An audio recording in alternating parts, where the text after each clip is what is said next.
ബീഹാറിൽ ഇന്ത്യ സഖ്യത്തിന് അപ്രതീക്ഷിതമായ തിരിച്ചടി.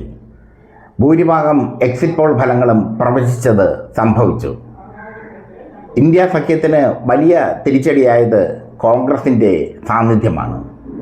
കോൺഗ്രസ് 61 സീറ്റിലാണ് ബീഹാറിൽ മത്സരിച്ചത്. ഈ വാർത്ത പുറത്തുവിടുമ്പോൾ ലീഡ് ചെയ്യുന്നത് വെറും 6 സീറ്റ്. ഇതാണ് ബീഹാറിൽ ഇന്ത്യ സഖ്യത്തിൻ്റെ തകർച്ചയ്ക്ക് ആക്കം കൂട്ടിയത്. ബീഹാറിൽ കോൺഗ്രസ് രാഷ്ട്രീയം വലിയ തിരിച്ചടിയാണ് നേരിട്ടത്. കോൺഗ്രസ് തകർന്നടിഞ്ഞു എന്ന് വേണമെങ്കിൽ പറയാം. നിയമസഭാ തെരഞ്ഞെടുപ്പിൻ്റെ വോട്ടെണ്ണൽ നടന്നുകൊണ്ടിരിക്കുമ്പോൾ കോൺഗ്രസ് 2 അക്കം പോലും കിട്ടാതെ കിതയ്ക്കുന്ന കാഴ്ചയാണ് കാണുന്നത്. 6 സീറ്റുകളിൽ മാത്രമാണ് ലീഡ്. ഒന്ന് ആലോചിച്ച് നോക്കണം, 61 സീറ്റിൽ മത്സരിച്ച കോൺഗ്രസ്സിന് 6 സീറ്റിൽ മാത്രമാണ് ലീഡ്. മുന്നണിയിലെ മറ്റു പാർട്ടികളും കോൺഗ്രസും തമ്മിൽ 7 സീറ്റുകളിൽ പരസ്പരം മത്സരിച്ചത് മഹാസഖ്യത്തിന് തിരിച്ചടിയായിട്ടുണ്ട്. 2020 നടന്ന നിയമസഭാ തെരഞ്ഞെടുപ്പിൽ കോൺഗ്രസ് 70 സീറ്റുകളിലാണ് മത്സരിച്ചിരുന്നത്. 19 സീറ്റുകളിൽ വിജയിച്ചു. അന്നും കോൺഗ്രസ് അനാവശ്യമായി സീറ്റ് വാങ്ങുകയും അവസാനം ദയനീയമായി പരാജയപ്പെടുകയും ചെയ്തു. അന്ന് കോൺഗ്രസിന് ലഭിച്ച വോട്ട് വിഹിതം 9.48%. എന്നാൽ ഇത്തവണ രാഹുൽ ഗാന്ധിയുടെ റാലികളുടെ എല്ലാം മികവിൽ കൂടുതൽ സീറ്റുകൾ വിജയിക്കാനാകുമെന്നായിരുന്നു കോൺഗ്രസിൻ്റെ പ്രതീക്ഷ.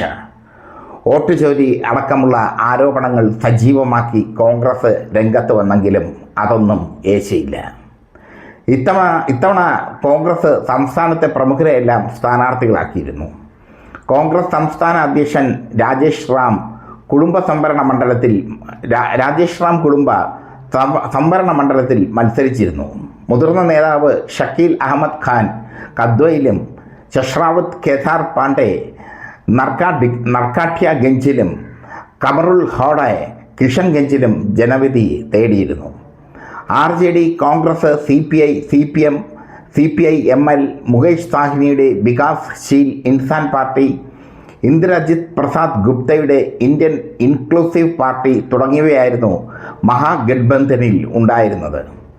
RJDയുടെയും അവരുടെ മുഖ്യമന്ത്രി സ്ഥാനാർത്ഥി തേജസ്വി യാദവിൻ്റെയും കരുത്തിലായിരുന്നു നിലനിൽപ്പ്. യുവ വോട്ടർമാർക്കിടയിലെ തേജസ്വിയുടെ സ്വീകാര്യതയും മറ്റും വോട്ടായി മാറുമെന്ന് പ്രതീക്ഷിക്കപ്പെട്ടെങ്കിലും കോൺഗ്രസ്സിന് അത് ലഭിച്ചില്ല. താരതമ്യേന ദുർബലമായ കോൺഗ്രസ് ചില മേഖലകളിൽ മാത്രം ഒതുങ്ങിയ മറ്റു പാർട്ടികളുമായി ചേർന്ന് മഹാഗഡ്ബന്ധനായി തെരഞ്ഞെടുപ്പിനിറങ്ങിയെങ്കിലും വിജയിക്കാനായില്ല. മുസ്ലിം യാദവ വോട്ട് ബാങ്കിനെ ആശ്രയിച്ച് നിന്ന RJDക്ക് ഇക്കാലങ്ങളിൽ അവരുടെ അടിത്തറ വിപുലപ്പെടുത്താൻ കഴിയാതെ പോയതും പരാജയത്തിൻ്റെ ഒരു കാരണമാണ്. മാത്രമല്ല, ജൻസ്വരാജ് പാർട്ടിയും OWൈസിയുടെ പാർട്ടിയും RJDയുടെയും കോൺഗ്രസിൻ്റെയും വോട്ട് ബാങ്കിൽ വലിയ വിള്ളൽ തന്നെ വീഴ്ത്തി. ഇത് NDAക്ക് ഗുണമാവുകയും ചെയ്തു. Prashant കിഷോറിൻ്റെ Jan Swaraj party BJP vote ബാങ്കിൽ വിള്ളൽ വീഴ്ത്തുമെന്നാണ് കരുതിയിരുന്നത്. പക്ഷേ അവർ വിള്ളൽ വീഴ്ത്തിയത് RJDയുടെ വോട്ട് ബാങ്കിലാണ്, കോൺഗ്രസിൻ്റെയും വോട്ട് ബാങ്കിൽ. സൗദീന മേഖലകൾക്ക് പുറത്ത് അതീവ ദുർബലമായിരുന്നു RJDയുടെ സംഘടനാ ശക്തി എന്നതും ഈ തെരഞ്ഞെടുപ്പിൽ തെളിഞ്ഞു. കോൺഗ്രസിൻ്റെ സംഘടനാ ബലം വളരെ ദുർബലമായിരുന്നു. സൗദീന മേഖലകൾ ഒഴിച്ചാൽ RJDയും ദുർബലമായിരുന്നു. സഖ്യമായിരിക്കെ തന്നെ 15ഓളം സീറ്റിൽ ഇന്ത്യ സഖ്യത്തിലെ പാർട്ടികൾ തമ്മിൽ സൗഹൃദ മത്സരം നടന്നതും വലിയ വിനയായി മാറി. മുകേഷ് സാഹ്നിയെ ഉപമുഖ്യമന്ത്രി സ്ഥാനാർത്ഥിയായി അവതരിപ്പിച്ച് നിഷാദ് സമുദായത്തിൻ്റെയും മത്സ്യത്തൊഴിലാളി സമുദായത്തിൻ്റെയും വോട്ട് ബാങ്ക് പ്രതീക്ഷിച്ചെങ്കിലും അത് വോട്ടായി മാറിയില്ല. തുടക്കത്തിൽ മുഖ്യമന്ത്രി സ്ഥാനാർത്ഥിയായി തേജസ്വിയെ ഉയർത്തിക്കാട്ടാൻ കോൺഗ്രസ് വിസമ്മതിച്ചതും അശോക് ഗെഹ്ലോട്ട് ഇടപെട്ട് മഞ്ഞുരുക്കിയതും എല്ലാം ജനം കണ്ടു. കഴിഞ്ഞ തവണ 70 സീറ്റിൽ മത്സരിച്ച് കേവലം 19 സീറ്റിലാണ് കോൺഗ്രസ്സിന് ജയിക്കാനായത്. ഇത്തവണ തിരിച്ചടി അതിൻ്റെ ഇരട്ടിയായി. നിതീഷ് NDA സഖ്യത്തിന് മുമ്പിൽ കീഴടങ്ങുമ്പോൾ ബീഹാറിൻ്റെ ജാതി രാഷ്ട്രീയത്തിൽ യാദവ മുസ്ലിം ബാങ്കിനപ്പുറത്തേക്ക് തേജസ്വിക്കും RJDക്കും വളരാൻ കഴിഞ്ഞില്ല എന്നതും യാഥാർത്ഥ്യം. യാദവ മുസ്ലിം വോട്ടുകൾക്ക് അപ്പുറത്തേക്ക് സാധാരണ ജനങ്ങളുടെ, മറ്റ് പിന്നോക്ക ജനങ്ങളുടെ വോട്ടിലേക്ക് വളരാൻ തേജസ്സിനും ആർ ജെ ഡിക്കും കഴിഞ്ഞില്ല. റെക്കോർഡ് പോളിംഗ് ആയിരുന്നു ഇക്കുറി രേഖപ്പെടുത്തിയത്. 66.91%. 2 ഘട്ടമായി നടന്ന തെരഞ്ഞെടുപ്പിൽ ആദ്യഘട്ടത്തിൽ 65.08%, 66.08%, രണ്ടാം ഘട്ടത്തിൽ 66.76% പോളിംഗ്.